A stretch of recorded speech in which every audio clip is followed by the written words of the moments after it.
Hey guys, I decided to do something for fun. I am going to review, since it's so close to Thanksgiving, my favorite Thanksgiving movie, which how many Thanksgiving movies are there? I don't know. This is the only one I really know, besides the Peanuts Thanksgiving, which is also excellent. And honestly, when I was a kid, that was probably my favorite of the Peanuts specials. I liked the Thanksgiving, and I liked Bon Voyage, Charlie Brown, but maybe I'll talk about Peanuts in another video. I'll get sidetracked here, but surprisingly, I know people that have not seen Planes, Trains, and Automobiles.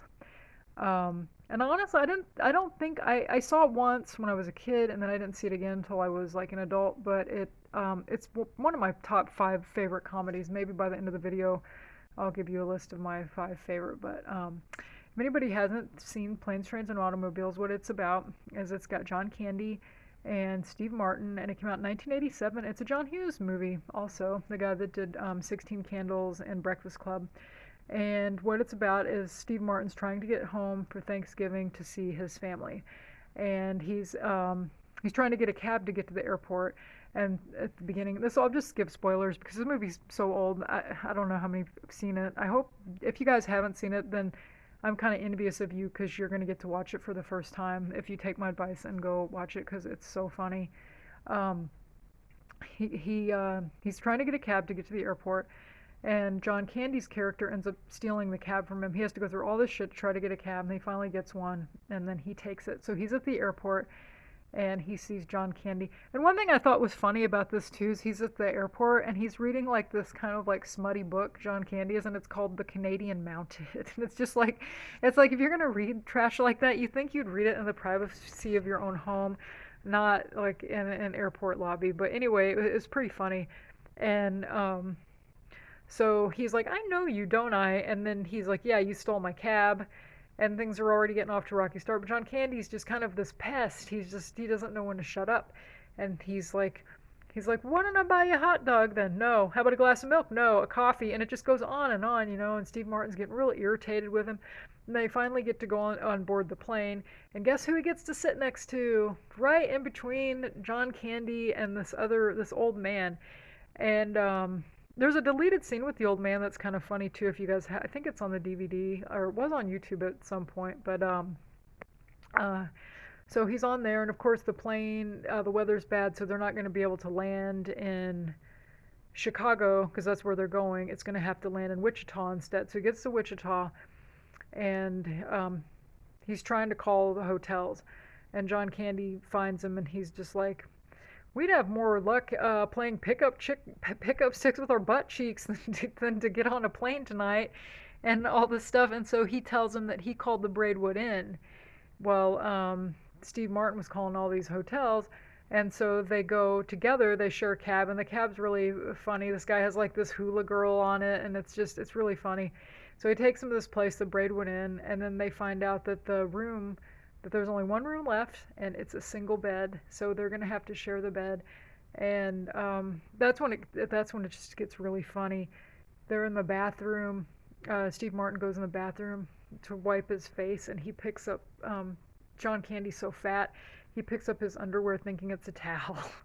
And there's a part where he wakes up and he's like next to him, and he said, why are you hugging me? Where are your hands? They're in between two pillows. Those aren't pillows. And they had some kind of like gay humor that you couldn't do nowadays. I think people would get offended. I mean, he's like, how about those bears? And then, so this guy's going to give him a ride. That John Candy's character sells shower curtain rings, and just like, who the hell sells shower curtain rings? He sells shower curtain rings, and so he calls this guy that's supposed to be, he sold him some shower curtain rings. His son's going to pick him up. And so they get in the car and they have to ride in the back. And this guy's like this weirdo chewing tobacco, spitting it everywhere. They get in the back of the truck, and there's a dog that's got Steve Martin's glove, and he tries to grab it. And the dog snaps at him, you know, and they're real cold. And it's like 50 miles in this like cold weather to get to the train station because they're going to take a train to Chicago. Of course, they get on the train, and then the train breaks down, and it just keeps going, you know. And then they're going to have to get on the bus, and the bus only takes them so far. I think they get to St. Louis on the bus, and then they go their separate ways finally. And oh, and they both got robbed in the hotel. I'm basically telling you the whole movie at this point. So, so they don't have any money. So John Candy sells a bunch of shower curtain rings and stuff. Steve Martin has his credit card, I guess, um, because he rents a car. John Candy rents a car, and he uses Steve Martin's credit card.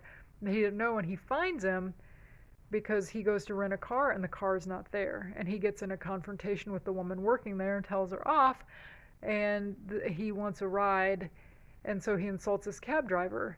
And so John Candy comes and he picks him up, and they get in the car that he rented. That's when my favorite part of the movie is when they're in the car, because he gets on the wrong side of the road, and oh, and then first he hits some ice and he spins around a whole bunch of times and he's screaming.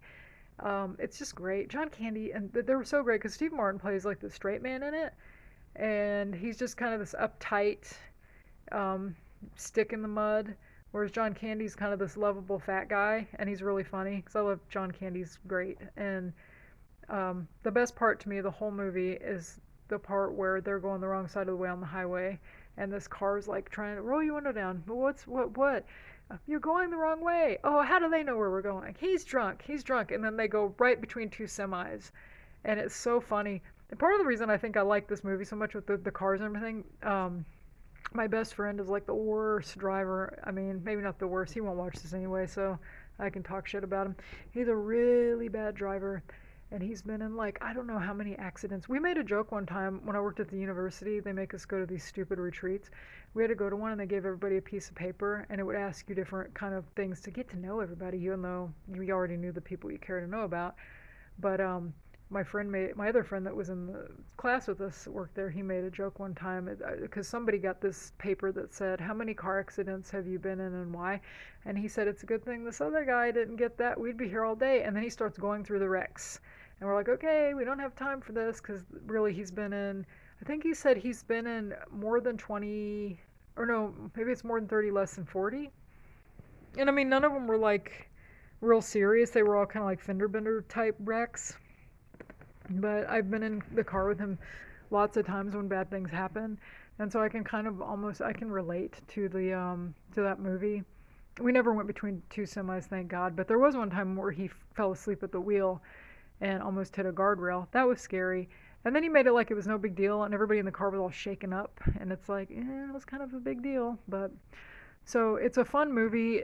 Eventually, they get where they need to go, and you find out John Candy's wife actually died, and he's lonely because he says he hasn't been home for years. And so Steve Martin goes and finds him and has him come home for Thanksgiving. And then they play that song, "Every time you go away," that song. And it's real sweet. It's a good movie. Nowadays, I don't think, I don't know. There was nothing bad in that movie, but like I said, there's a few kind of like gay jokes in it, but I don't think they would even do that movie anymore because there wouldn't be enough diversity in it. I don't think there was one black person in the whole movie. Um, I think John Hughes just wanted to make a good comedy, and he did. And so, so check it out if you guys haven't seen it. And as far as Thanksgiving things go, like I said, that's the only movie I really know that's a Thanksgiving movie. The only other thing I can think of is the Charlie Brown Thanksgiving, which is great, and that's Woodstock's first appearance. In case anybody didn't know, because Woodstock's my favorite. Um, and I might do another video sometime about the Peanuts cartoons.